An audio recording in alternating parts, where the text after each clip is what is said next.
என்மையோடு மேலான தமிழ் பெருங்குடி மக்களே, உங்கள் அனைவருக்கும் மேலரசம்பட்டு சண்முகத்தின் பணிவான வணக்கங்கள். அன்பு உறவுகளே, நம்முடைய சேனலை நீங்கள் பார்ப்பது இதுவே முதல் முறையாக இருந்தால் உடனே சப்ஸ்கிரைப் செய்து கொள்ளுங்கள். நம்முடைய காணொலி பற்றின உங்களுடைய மேலான கருத்துக்களை கருத்துரை பகுதியிலே தவறாமல் பதிவு செய்யுங்கள். அன்பு உறவுகளே, வாருங்கள் இப்பொழுது காணொலிக்குள்ளே செல்வோம். வீரப்பனாரின் மகள் வித்யா ராணி அவர்கள் நாம் தமிழர் கட்சியின் கிருஷ்ணகிரி பாராளுமன்ற தொகுதியின் வேட்பாளராக நேற்று சீமான் அறிவித்தார். நல்ல விஷயம்தான். நாம் தமிழர் கட்சியின் பாராளுமன்ற தொகுதி உறுப்பினராக வனக்காவலர் வீரப்பனாரின் மகளை நாம் தமிழர் கட்சியின் ஒருங்கிணைப்பாளர் சீமான் அவர்கள் நாம் தமிழர் கட்சியின் வேட்பாளராக கிருஷ்ணகிரி பாராளுமன்ற தொகுதியில் நிறுத்தி இருப்பதை வரவேற்கிறோம். வரவேற்கத்தக்கதுதான், அதில் மாற்று கருத்து இல்லை. ஆனால் நாம் தமிழர் கட்சியிலே வீரப்பனாரின் மகளுக்கு சீமான் அவர்கள் வாய்ப்பு கொடுத்து விட்டார். அதனால தமிழ்நாட்டில் உள்ள ஒட்டுமொத்த வன்னியர்களும் சீமானைத்தான் ஆதரிக்க போகிறார்கள். அப்படியா? நாம் தமிழர் கட்சியோட யூடியூப்ல எல்லாம் இந்த வார்த்தை தான் கொக்கரிக்குது. பாட்டாளி மக்கள் கட்சி எடுத்த முடிவுக்கு எதிராக அதே போன்று தமிழ்நாட்டில் உள்ள ஒட்டுமொத்த வன்னியர்களும் நாம் தமிழர் கட்சியைத்தான் ஆதரிக்க போகிறார்கள். எதுக்கு?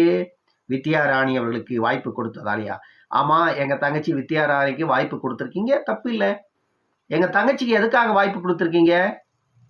அவர் வீரப்பனாரின் மகள் என்ற அடையாளத்திற்காக வாய்ப்பு கொடுத்துருக்கீங்க, எவ்வளவுதான். இந்த அடையாளம் இல்லாமல் இருந்திருந்தா கொடுத்திருப்பீங்களா?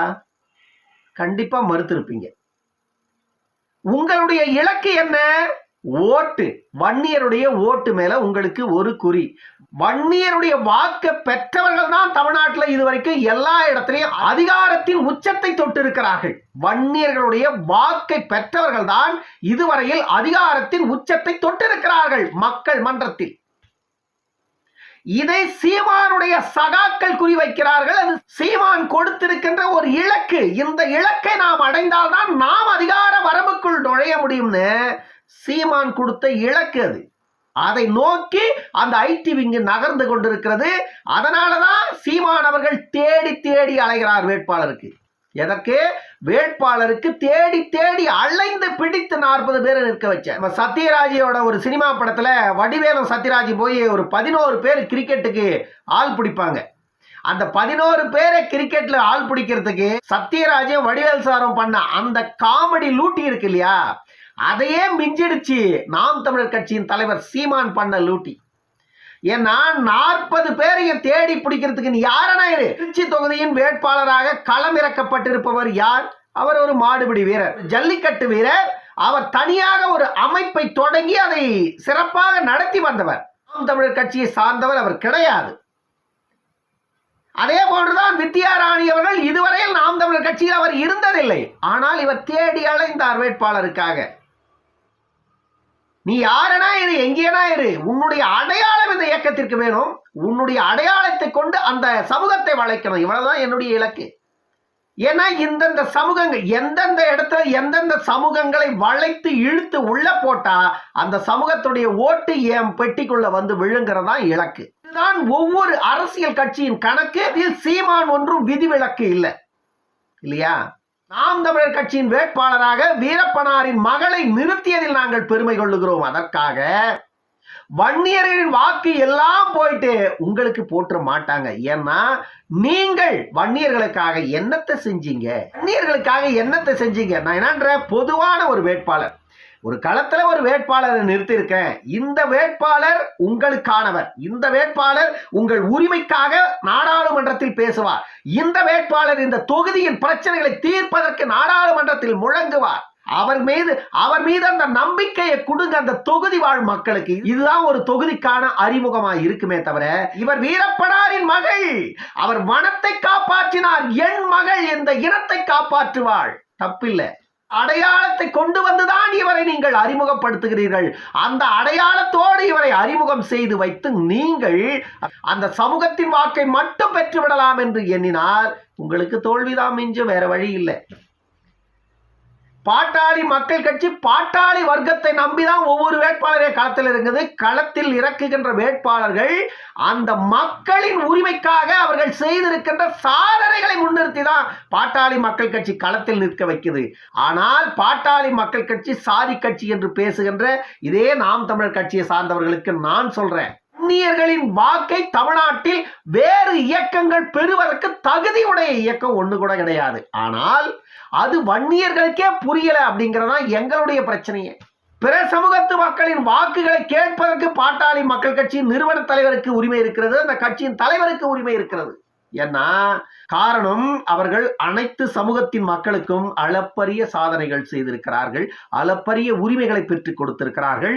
அவர்களுக்கு சாதி பேதம் மதம் இனம் மொழி கடந்து எல்லா மக்களிடமும் வாக்கு எங்களுக்கு செலுத்துங்கள், நாங்கள் உங்களுக்கான உரிமை குரலாக இருப்போம் என்று அவர்கள் களத்தில் பேசுகிறார்கள். பாட்டாளி மக்கள் கட்சியின் தலைவரும் நிறுவன தலைவரும் அதற்கு அவர்களுக்கு உரிமை இருக்கிறது. ஏனென்றால் நான் மேற்கோள் காட்டியதை போல இனம் மொழி மதம் சாதி அத்தனையும் கடந்து எல்லோருடைய உரிமைக்காகவும் நிற்கிறார்.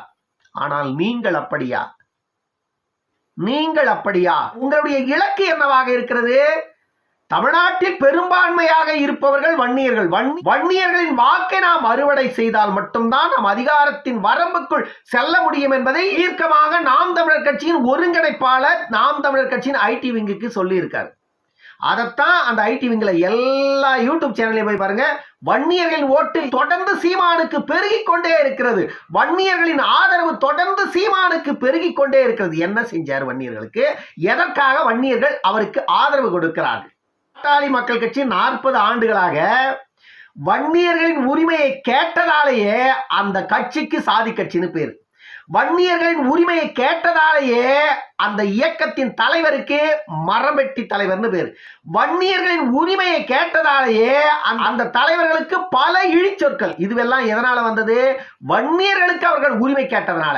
ஆனா வன்னியர்கள் நாம் தமிழர் கட்சியை ஆதரிக்கணும், வன்னியர்கள் திமுகவை ஆதரிக்கணும், வன்னியர்கள் அதிமுகவை ஆதரிக்கணும், வன்னியர்கள் காங்கிரஸ் ஆதரிக்கணும், வன்னியர்கள் பாஜகவை ஆதரிக்கணும். ஆனால் தமிழ்நாட்டில் உள்ள அத்தனை அரசியல் கட்சிகளையும் வன்னியர்களை ஆதரிக்கணும். ஆனா வன்னியர்களை பாமக மட்டும்தான் ஆதரிக்கணும். என்னடா இது கொடுமை! அப்போ பாமக வன்னியர்களை மட்டும் ஆதரிக்கணும், ஆனா வன்னியர்கள் எல்லா கட்சியும் போய் ஆதரிப்பீங்க. ஸ்டாலின் மாதிரி, எடப்பாடி மாதிரி, சீமான் மாதிரி தமிழ்நாட்டில் இருக்கிற எல்லா அரசியல் கட்சி தலைவர்களும் உங்களின் உரிமைக்காக பேசினதே இல்லை. நான் இப்ப வன்னியர்களுக்கு சொல்றேன், உங்களின் உரிமைக்காக இவங்க எல்லாம் பேசினதே இல்லை. உங்களுக்கான உரிமையை கொடுத்தா அதை பறிப்பதற்கான வேலையை மட்டும் இவங்க செய்வாங்க. நம்முடைய தங்கச்சி வித்யாராணிக்கு சீமான் அவர்கள் கிருஷ்ணகிரி தொகுதியில வாய்ப்பு கொடுத்திருக்கிறார். அனைத்து சமூகத்தின் மக்களும் வாக்களித்து தங்கச்சி வெற்றி பெற நம்முடைய வாழ்த்துக்கள். ஆனா நாம் தமிழரோட ஐடி விங்கு பேசுற மாதிரி நாம் தமிழர் கட்சியின் ஒருங்கிணைப்பாளர் அண்ணன் சீமான் அவர்கள் வீரப்பனாரின் மகளுக்கு வாய்ப்பு கொடுத்து விட்டதால தமிழ்நாட்டில் உள்ள ஒட்டுமொத்த வன்னியர்களும் இனி சீமானைத்தான் ஆதரிக்கப் போகிறார்கள், இனி அனைவரும் நாம் தமிழர் கட்சியைத்தான் ஆதரிக்கப் போகிறார்கள் இப்படின்னு உட்கார்ந்துக்கிட்டு டுபாக்கூர் கதையெல்லாம் அளந்துட்டு இருந்தீங்கன்னா இதெல்லாம் வாய்க்கொழுப்பு, எல்லாம் பேராசை, பிறகு பெரு நஷ்டத்துல போய் முடியும். சரியாக திட்டமிட்டு உங்களுடைய அரசியலை நகர்த்துங்க. அதற்கு சரியாக திட்டமிட்டு உங்களுடைய அரசியலை நகர்த்துங்க, நீங்களும் வெற்றி பெறுங்க. தமிழ்நாட்டின் இலக்கு திமுகவை ஒழிக்கணும். தமிழ்நாட்டு மக்களின் வாழ்வியலுக்கு எதிராக செயல்பட்டு கொண்டிருக்கின்ற திமுகவை ஒழிக்கணும். அதற்கு நீங்க ஒரு துரும்பா இருந்தா கூட நாங்க வரவேற்கிறோம். அதற்காக தமிழ்நாட்டில் உள்ள பெரும்பான்மை சமூகத்தின் மக்களுக்கு முனையளவு கூட எந்த ஒரு நன்மையும் செய்யாத நீங்க மக்களின் வாக்கை பெற்றுவிடலாம் என்று பகல் கனவு காணாதீர்கள். ஏனென்றால் ஏற்கனவே 1949 இருந்து திமுகவை ஆதரித்து வன்னியர் சமூக மக்கள் சீரழிந்தது போதும். அதே போன்று அதிமுகவை ஆதரித்து வன்னியர் சமூகத்து மக்கள் சீரழிந்தது போதும். கம்யூனிஸ்ட் இயக்கங்கள், காங்கிரஸ் இயக்கங்கள், இன்னும் இருக்கின்ற பிற இயக்கங்களை ஆதரித்து வன்னியர் சமூகத்து மக்கள் இழந்தது போதும். இனியும் வன்னியர் சமூகத்து மக்கள் சிதறி வந்தவனுக்கும் போனவனுக்கும் முட்டு சந்தல சிக்கிக்கிட்டவனுக்கும் வாக்களித்து வாழ்வு கொடுத்து அவருடைய வாழ்க்கையும் எதிர்கால சந்ததிகளின் வாழ்க்கையையும் இன்னும் 2-3 தலைமுறைகளையும் நாங்க இங்க சீரழிய விடமாட்டோம். ஆகையால பாட்டாளி மக்கள் கட்சி ஒன்றுதான் வன்னியர்களுக்கான உரிமை இயக்கம். தமிழ்நாட்டில் உள்ள ஒட்டுமொத்த சமூக மக்களுக்குமான சமநீதி இயக்கமும் பாட்டாளி மக்கள் கட்சி தான். பாட்டாளி மக்கள் கட்சி வன்னியர்களுக்கான உரிமை மட்டும் கேட்கவில்லை, தமிழ்நாட்டில் உள்ள ஒட்டுமொத்த மக்களின் வாழ்வியல் உரிமையும் ஒரு சமமாக கொடுங்கள் என்று கேட்கின்ற ஒப்பற்ற ஒரே ஒரு இயக்கம் இந்தியாவிலேயே ஒப்பற்ற ஒரே ஒரு இயக்கம் தமிழ்நாட்டில் மட்டுமில்லை, இந்திய அளவிலேயே வேறொரு இயக்கம் இல்லை. அதுதான் பாட்டாளி மக்கள் கட்சி. அந்த இயக்கத்தை நீங்கள் குற்றம் சுமத்திவிட்டு, அந்த இயக்கத்தின் மீது நீங்கள் குற்றத்தை சுமத்திவிட்டு, தமிழ்நாட்டில் நாங்கள் தான் வெண்ணெய் வெட்டிகள் என்று நீங்கள் பேசினா உங்களுடைய அரசியல் எடுபடார். இன்னொரு காணொளியில் சந்திக்கும் வரை உங்களிடமிருந்து விடைபெற்றுக் கொள்வது மேலரசம்பட்டு சண்முகம். நன்றி, வணக்கம் அன்பு உறவுகளே.